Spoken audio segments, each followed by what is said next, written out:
Mr. Foreperson, in the matter of the Commonwealth versus Brian Walshe, have the deliberating jurors reached a unanimous verdict? We have. Thank you, sir. If you could hand that to the court officer, please.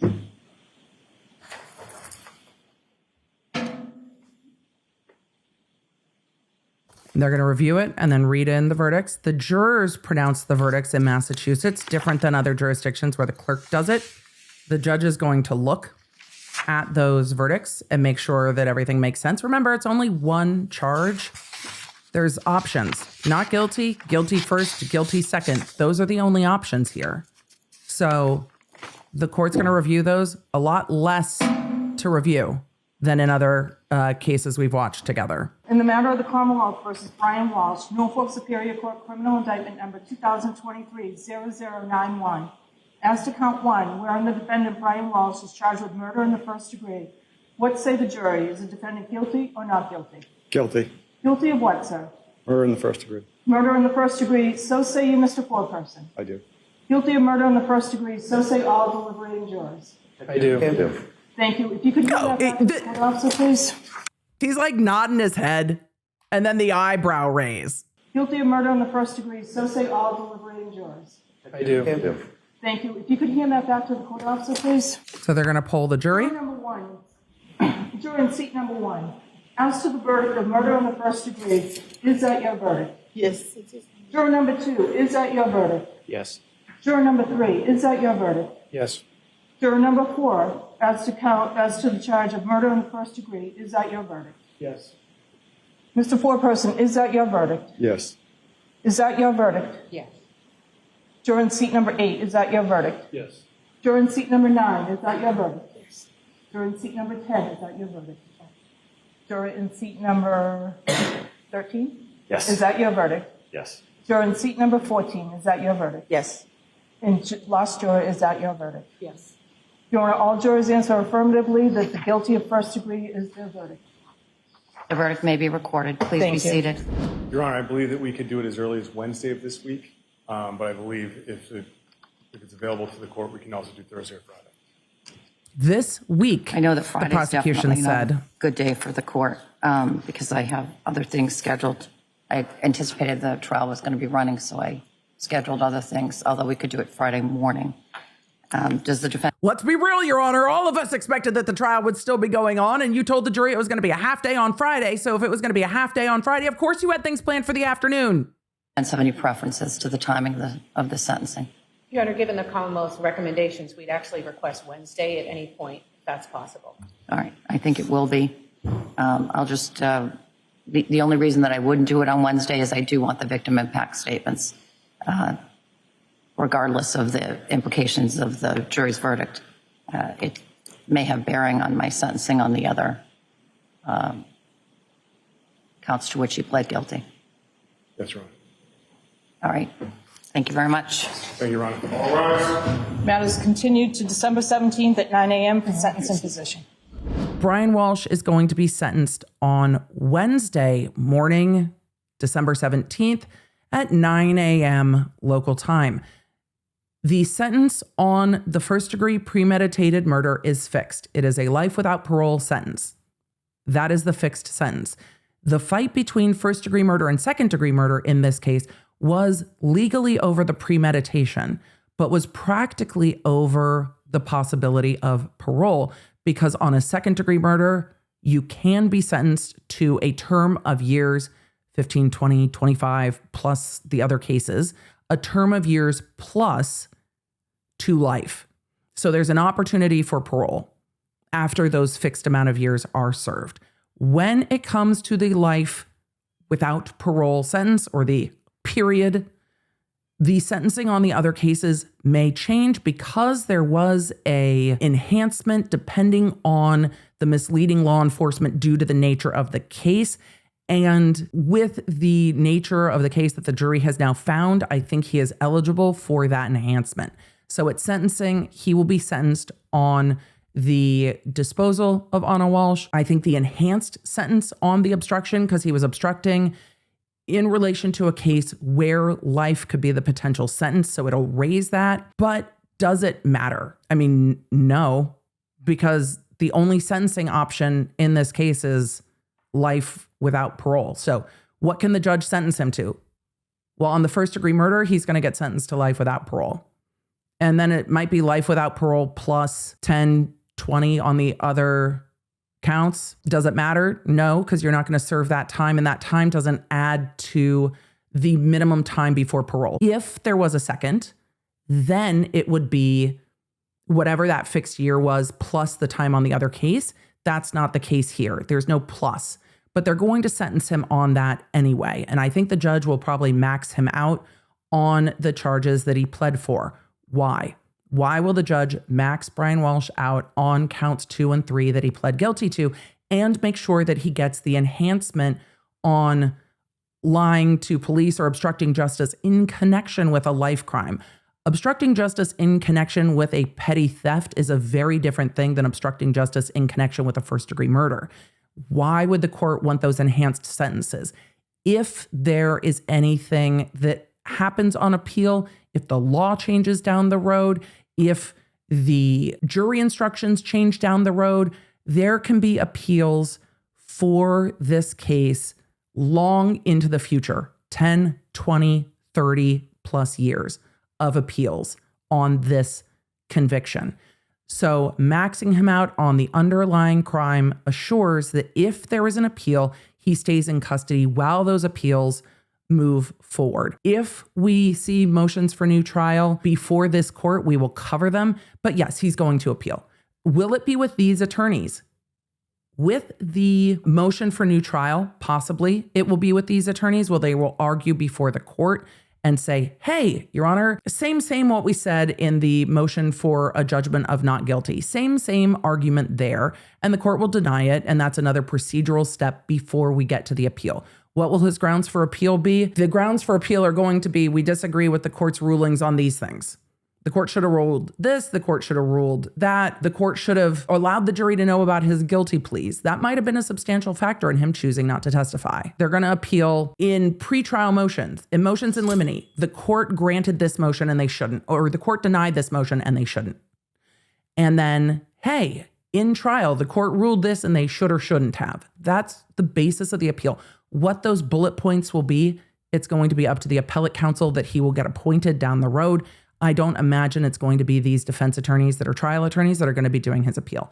He'll be appointed a new public defender for his appeal. With regards to the counts he pled to, he didn't waive appeals with regard to the plea. So could he try it? I mean, he could. It's not going to go very far, but he could. And then any rulings they disagreed with from the pretrial motions and motions in limine, they'll appeal those. And then we'll cover it. When the appeal is filed, we'll go through the appeal and keep an eye on it.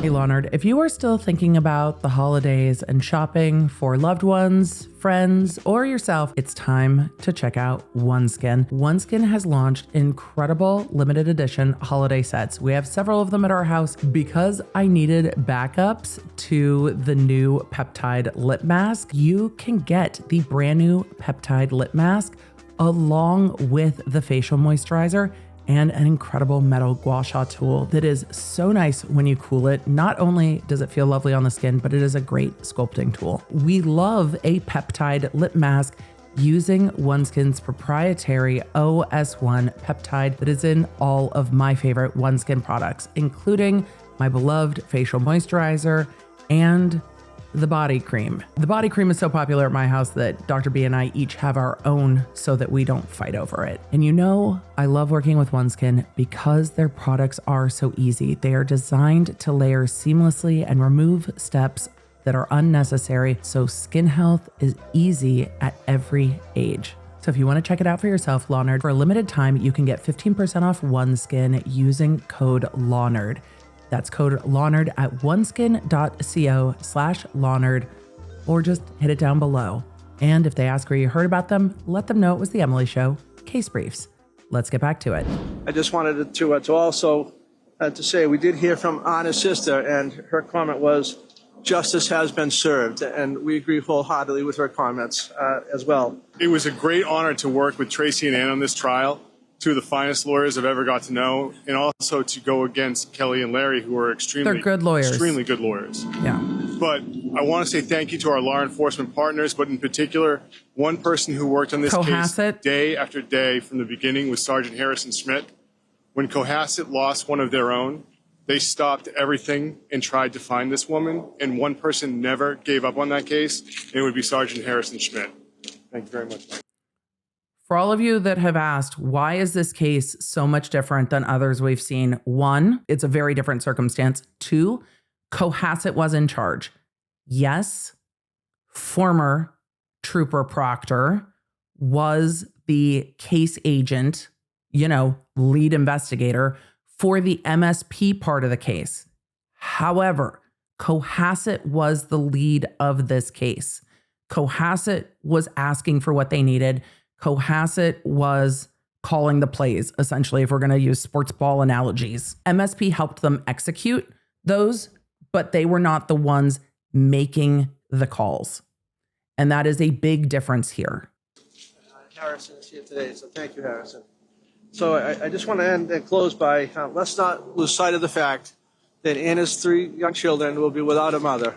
And especially at this time, difficult time of year, and hopefully going in the future, that we all wish them a bright future going ahead. But let's remember in a special way the loss they suffered, and thank you all for coming.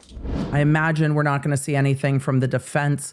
Why? The defense is going to get asked, do you think your client should have testified? That's my client's decision. Why didn't your client testify? I can't comment on that. Are there any comments that you would like to make?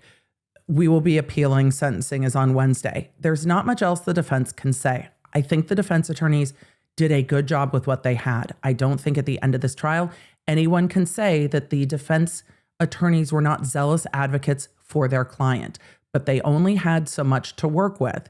And I think the defense put themselves at a bit of a disadvantage that, again, big risk, big reward. I think that the defense put themselves at a bit of a back foot for closing arguments based on their opening.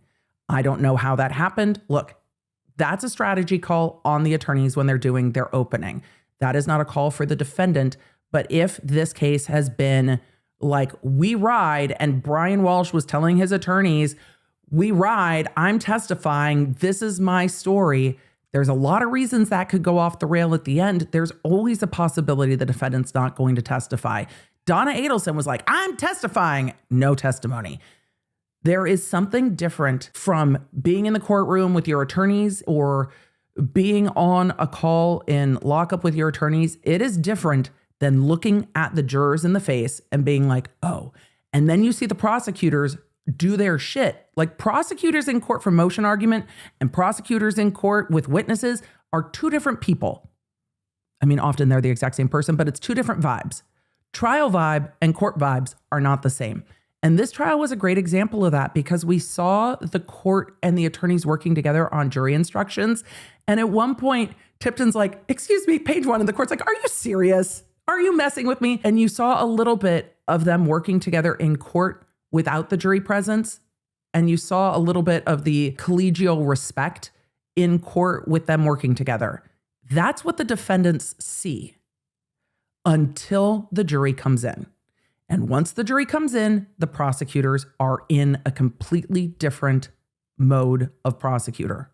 And it doesn't surprise me that defendants who are like, I'm going to testify, by the time the prosecutors are done with their case, the defendants are like, yeah, I don't want to do that. I also have to wonder in this case, if the court's ruling the day before that the defendant was not going to be allowed to essentially bolster their I pled guilty with integrity argument. Look, I'm so truthful. I pled guilty to what I did do. This is the shit that I didn't do. I wonder if that ruling for the defendant might have changed his mind on testifying, but the defense threw down what you were going to hear from the defendant in opening. And I think it threw Tipton off his game a bit in closing because he was trying to, it seemed to me, he was trying to dampen or mitigate the damage that was done in opening. Because I think when you say you're going to hear that the defendant was doing emails and cleaning up the kitchen and then went to bed and then nudged his spouse and then nudged her again and then she fell on the floor, and your evidence is a floor with varnish missing and a hole in the ceiling that he was trying to have patched via text messages a couple days later, and you have told the jury, though it's not evidence, but you have told the jury she was nudged out of the bed, it's not unreasonable for the jury to have a difficult time getting that out of their brain and being like, well, is the reason the varnish is missing because there was blood all over the floor? It's a reasonable inference from the evidence. So I think it threw Tipton off his game a little bit. There's not much Tipton could say to the media at this point. Thanks for joining me. If you enjoyed this episode and don't want to miss updates on your favorite cases, you're going to need the Law Nerd app at lawnerd.app.com. That way you can stay in the loop on the cases that matter most to you, and you never know when you're going to catch feelings for a new case. So make sure you get it for free on iOS and Android. Thank you for being here, and thank you for being a Law Nerd.